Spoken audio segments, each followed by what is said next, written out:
দুর্গাপুরে প্রশাসনিক বৈঠকে মুখ্যমন্ত্রী শুভেন্দু অধিকারী। কথা কম, কাজ বেশি, উন্নয়ন ও স্বচ্ছ প্রশাসনের বার্তা। দুর্গাপুরের সৃজনী সভাগৃহে মুখ্যমন্ত্রী তথা জননেতা শুভেন্দু অধিকারী মুখ্যমন্ত্রী হিসেবে শপথ নেওয়ার পর প্রথমবার রাজ্যের সমস্ত বিধায়কদের নিয়ে গুরুত্বপূর্ণ প্রশাসনিক বৈঠক করলেন। বৈঠকে উপস্থিত ছিলেন বিভিন্ন জেলার প্রশাসনিক আধিকারিক, জনপ্রতিনিধি ও বিরোধী বিধায়করাও। সভা থেকে মুখ্যমন্ত্রী একাধিক গুরুত্বপূর্ণ প্রশাসনিক ও উন্নয়নমূলক বার্তা দেন। তিনি স্পষ্ট ভাষায় জানান, পঞ্চায়েত দপ্তরের কোনো অফিস বা সরকারি পরিষেবা কোনো ব্যক্তি বা রাজনৈতিক দলের কারণে অচল হয়ে থাকতে পারে না। পঞ্চায়েত দপ্তরের কার্যক্রম পরিচালনার মূল দায়িত্ব বিডিওদের উপরেই বর্তায় বলেও তিনি উল্লেখ করেন। কেন্দ্রীয় সরকারের বিভিন্ন জনকল্যাণমূলক প্রকল্প দ্রুত বাস্তবায়নের ওপরও জোর দেন তিনি। আমরা আজকে বলে দিলাম যে পঞ্চায়েতে সচিব আছে, সচিব কাজ করবেন। পঞ্চায়েত অফিসকে অচল করে রাখার কোনো অধিকার কোনো ব্যক্তি বা কোনো দলের নেই। পঞ্চায়েত সমিতির তো এক্সিকিউটিভ অফিসার হচ্ছেন বিডিও, তিনি কাজ করবেন। আমাদের সমস্ত স্কিম চালু করতে হবে। তৃতীয়ত, কেন্দ্রীয় সরকারের সমস্ত স্কিমে যুক্ত হয়ে গেছি আমরা। তার সুফল যাতে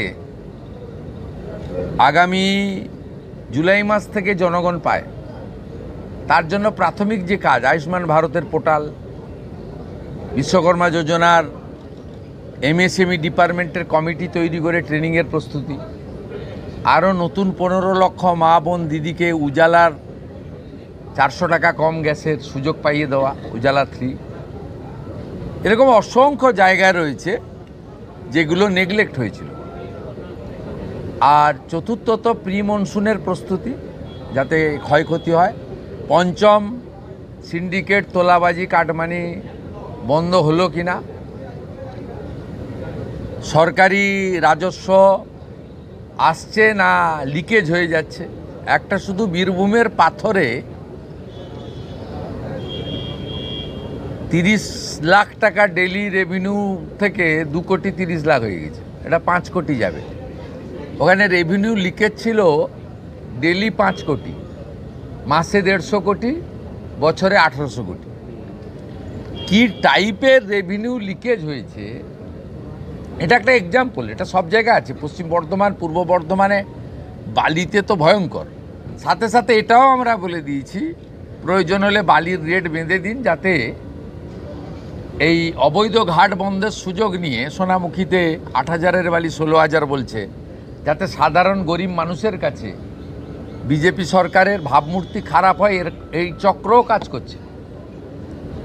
এটাও আমাদের এইসব বিষয় অগ্রাধিকারের ভিত্তিতে আমরা করেছি, এবং আধিকারিকরা যাতে মেসেজ পেয়ে যায় যে সরকার কি চাইছে, সেই জন্যই তড়িঘড়ি করে এই মিটিং। এইরকম মিটিং আরও কয়েকটা হবে, যাতে আমরা সম্পূর্ণ করে দিতে পারি গোটা রাজ্যকে। এবং আজকে আমরা এখানে এই জোনে মোট 57টা সিট রয়েছে। 50 জন বিজেপির এমএলএ, 50 জনই এসছেন, ইনক্লুডিং মাই মিনিস্টার্স কলিগ। 7 জন টিএমসির এমএলএকে আমরা ডেকেছিলাম। কালকে মুরারইর এমএলএ আমাকে মেসেজ করেছিল যে আমি আসবো, সম্ভবত আসেনি না, ঠিক আছে। তা আগে 5 বছর মমতা ব্যানার্জি আমাদের ডাকতেন না, বর্তমান বিজেপির মুখ্যমন্ত্রী ওনাদের ডেকেছেন। আগে বিজেপির এমপিদের ফোন ধরত না বিডিওরা, ডিএম তো দূরের কথা, দিশার মিটিং হতো না। আমাদের 2 এমপিকে আমরা মঞ্চে বসিয়েছি, তাদেরকেও যুক্ত করেছি। যেখানে যেখানে বিজেপির এমপি আছে তাকেও যুক্ত করতে হবে। তারা দিল্লি থেকে টাকা নিয়ে আসবে, এনএইচের স্কিম, রেলের স্কিম সব ওরা দায়িত্ব নিয়ে আসবে। ডবল ইঞ্জিনের সুফল আমরা মানুষকে পৌঁছে দিতে চাই। পরিশেষে দুর্গাপুরে শিল্পাঞ্চলের বিষয়ে আমাদের 2-3 মাস আপনারা দিন। এখানে লক্ষণ ঘোড়াই, চন্দ্রশেখর ব্যানার্জি, আমাদের পার্থ ঘোষ, বিজন মুখার্জি, অগ্নিমিত্রা পাল, কৃষ্ণেন্দু মুখার্জি, ডক্টর অজয় পোদ্দার, জিতেন তেওয়ারি, আমাদের সবাই বলেছেন যে একদম আসানসোল, চিত্তরঞ্জন, অন্ডাল থেকে দুর্গাপুর পর্যন্ত এটাকে প্রায় খরা করে দিয়েছে। সেল, অন্যান্য যা অর্গানাইজেশন আছে, সেন্ট্রাল গভর্নমেন্ট, স্টেট গভর্নমেন্ট, আমরা একসঙ্গে মিলে এখানে কিভাবে শিল্পে জোয়ার আনতে পারি, বিকল্প কর্মসংস্থানের সুযোগ দিতে পারি, এটাও আছে। কিন্তু আমরা ওই হাততালি কুড়ানোর জন্য ওই দেউচা পাচামির মতো ফ্রড কথাবার্তা বলি না, বলবো না। আমরা সিদ্ধান্ত নিয়েছি কথা কম কাজ বেশি, যা বলবো ভেবে বলবো, আর যেটা বলবো সেটা করে দেখাবো। আর লাস্ট আপনাদের বললাম, আজকে মুখ্যমন্ত্রী এসেছিলেন, 5 জন মন্ত্রী এসেছিলেন, চিফ সেক্রেটারি, ডিজিপি এসেছিলেন। রাস্তা বন্ধ হয়েছে? এর আগে সরকারের এই ধরনের প্রশাসনিক সভায় 2 থেকে 4 কোটি টাকা খরচ হতো। আজকে আমাদের ন্যূনতম যেটুকু না করলে নয়, সবাই দুপুরের পরে যোগদান করলেন, সন্ধ্যার সময় বেরিয়ে বাড়ি চলে গেলেন। আমরা প্রশাসনিক খরচ কমানোর উদ্দেশ্য নিয়েই অপ্রয়োজনীয়, বিগত দিনের সরকারের সময় 3 দিন ধরে সব শুট বুক থাকতো। 40 জন আইএস, 50 জন আইপিএস, 7,000 পুলিশ এবং কয়েক কোটি টাকা জলে ফেলা হতো। আজকে এগুলো আশা করি দেখতে পাননি, ভবিষ্যতেও আমরা সুযোগ দেব না এসব দেখার। এটা প্রো পিপুল গভর্নমেন্ট, ডবল ইঞ্জিন গভর্নমেন্ট। এই গভর্নমেন্ট মানুষ যা চায় তাই করবে। আপনার সরকার আপনার পাশে, আপনারা এই সুযোগ পরিষেবা আপনারা পাবেন, এটাই ছিল আমাদের মূল বিষয়। আমাদের ইতিমধ্যে নবান্নতে ডিবিসির চেয়ারম্যান আইএস সুরেশ কুমারকে রেখে মিটিং হয়ে গেছে, কোঅর্ডিনেশন মিটিংও হয়ে গেছে। আমরা 5টা জোনে ভাগ করেছি।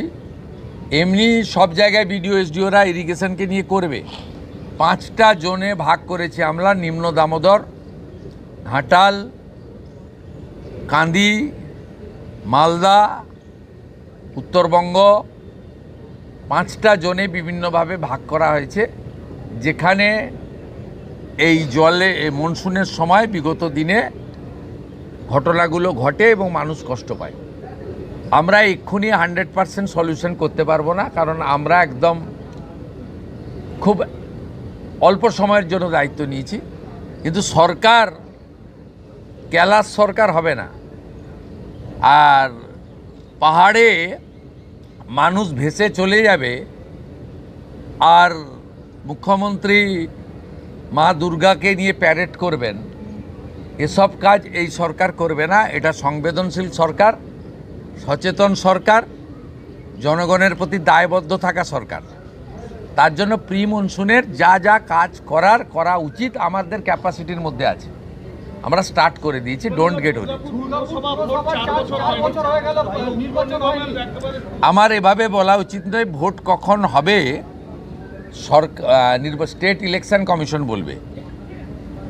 আমরা শুধু বিশ্বাস করি, হাওড়াতেও যেটা আমি দুপুরের আগে বলে এসেছি, যত দ্রুত সম্ভব নির্বাচিত বোর্ডের হাতে ক্ষমতা হস্তান্তর আমরা চাই। দুর্গাপুরের মানুষকে আমি আশ্বস্ত করতে চাই, দুর্গাপূজা বা কালী পুজোর পরে যে কোনো সময় নির্বাচন করার বিষয়ে সংশ্লিষ্ট দপ্তরের মন্ত্রী অগ্নিমিত্রা পাল বা রাজ্য সরকার, আমরা সহযোগিতা করব স্টেট ইলেকশন কমিশনকে। তার আগে ডিলিমিটেশন,